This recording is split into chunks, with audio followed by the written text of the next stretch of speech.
1. Bangun mindset kalau belajar itu adalah kebutuhan. Kalau belajar cuma sebatas niat karena mau tes atau ujian, ini sama aja kayak etanol di wadah terbuka, mudah dan cepat menguap. Kelar ujian udah gak ingat lagi tuh semua yang udah dihafal.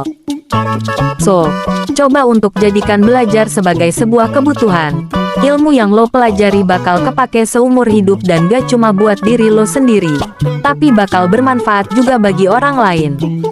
2. Kumpulin bahan dari dosen. Simak penjelasan dosen walau cuma sekedar angguk-angguk formalitas doang. Aslinya mah ngeblank. Gak apa-apa. Seenggaknya catat topik dan subtopik yang diajarkan. Dan yang paling penting minta bahan dari dosen itu. Mau slide presentasi, modul, atau buku pegangan. Utus salah satu perwakilan kelas buat jadi tumbal, yang bisa mintain bahan ke dosennya. 3. Belajar dari internet. Jangan cuma ngarepin penjelasan dosen di kelas untuk memahami pelajaran. Mahasiswa harus belajar secara mandiri.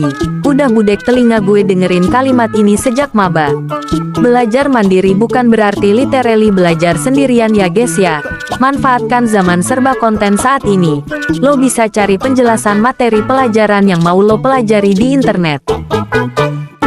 Lo bisa nonton video di YouTube atau lo juga bisa baca rangkuman dan penjelasan materi di blog dan artikel. Biasanya para konten kreator bakal kasih penjelasan materi yang easy peasy untuk dipahami.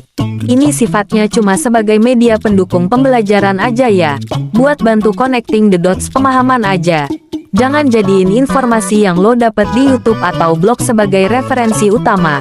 Tetap abis itu harus validasi dari sumber referensi utama yaitu jurnal atau buku. Atau nanya langsung ke dosen di pertemuan selanjutnya. 4. Belajar ketika bikin tugas, laprak, dan jurnal. Mahasiswa farmasi sangat harus mengamalkan surat Al-Insyirah ayat 7. Definisi tiada hari tanpa tugas, laprak, atau jurnal. Lolos melewati satu lobang. Melangkah sudah dinanti jurang. Kita macam tak ada waktu je buat belajar. Betul.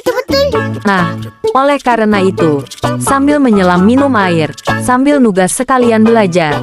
Tapi yang sering terjadi di gue, karena maksa buat paham sama topiknya malah jadi molor nyelesain tugas dan akhirnya nunda-nunda ngerjain karena gak paham.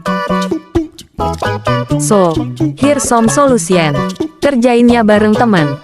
Jadi lo gak pusing sendirian. Carilah circle yang satu frekuensi dengan lo biar tidak terjadi pertikaian antar sesama.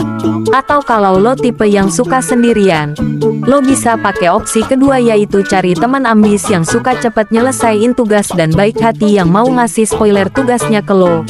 Atau opsi lainnya yaitu lo minta tugas, laprak, jurnal punya senior tahun lalu. Lo bisa jadiin itu sebagai pedoman untuk bikin tugas punya lo.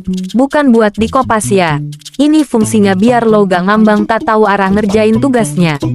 Nah, inilah mengapa relasi adalah salah satu aspek penting dalam keberlangsungan dan kelancaran lo selama kuliah di farmasi. 5. Belajar dari soal tahun sebelumnya untuk tes dan ujian.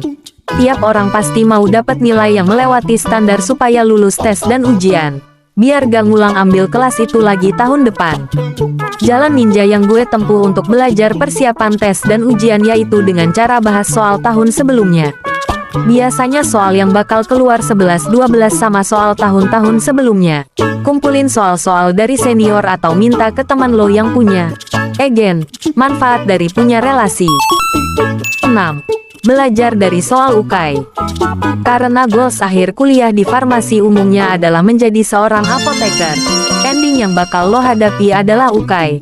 Biasanya beberapa dosen juga bakal buat soal tes atau ujian semester dengan standar soal UKAI. Jadi ada baiknya untuk nyari-nyari contoh soal dan pembahasan UKAI. Carinya di mana? Kamu nanya? Di internet dong. Atau kalau mau nanya ke senior boleh banget. Kan, lagi, pentingnya punya relasi hehe. Nah itu dia beberapa tips dari gue. Gak banyak, tapi ya semoga membantu dan bermanfaat. Kalau lo punya tips lain boleh banget share ke kita dong. Tulis di kolom komen ya. Bye bye, like and subscribe Farmasi Bestie.